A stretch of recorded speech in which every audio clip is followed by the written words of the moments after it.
सन नवीन, वर्ष नवीन, स्वप्नांची नवी दिशा. सर्वांना गुढीपाडव्याच्या हार्दिक शुभेच्छा. आज नवीन सुरुवात आहे आणि एक महत्वाचा विचार तुमच्यापर्यंत पोहोचवायचा आहे.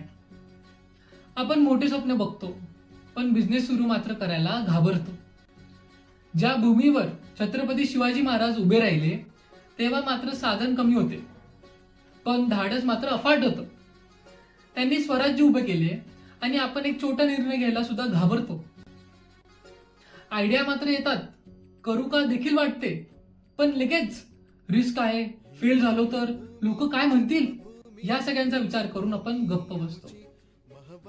आपण अपयशाला घाबरतो, पण प्रयत्न न करणं हा देखील सर्वात मोठा अपयश ठरला जातो. कुणीही जन्माला एंटरप्रेन्योर म्हणून येत नाही. त्यासाठी शिकावं लागतं, पडावं लागतं, त्यावरून परत उभं राहावं लागतं.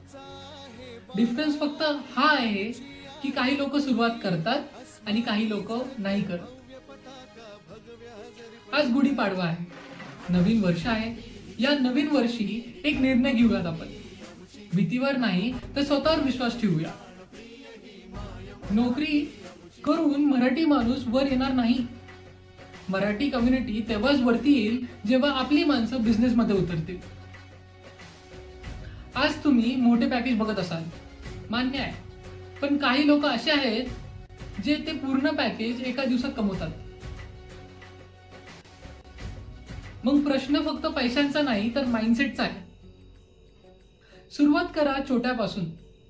म्हणजे काय, तुमच्या एरियामधील मराठी बिझनेसेस जे काम असतील करणारे त्यांना सपोर्ट करा. आपण इतिहास सांगतो, पण स्वतःच काहीतरी उभं राहायला घाबरतो. किती दिवस सांगणार आपण मराठी आहोत? एक दिवस दाखवून द्या आपण काय करू शकतो ते.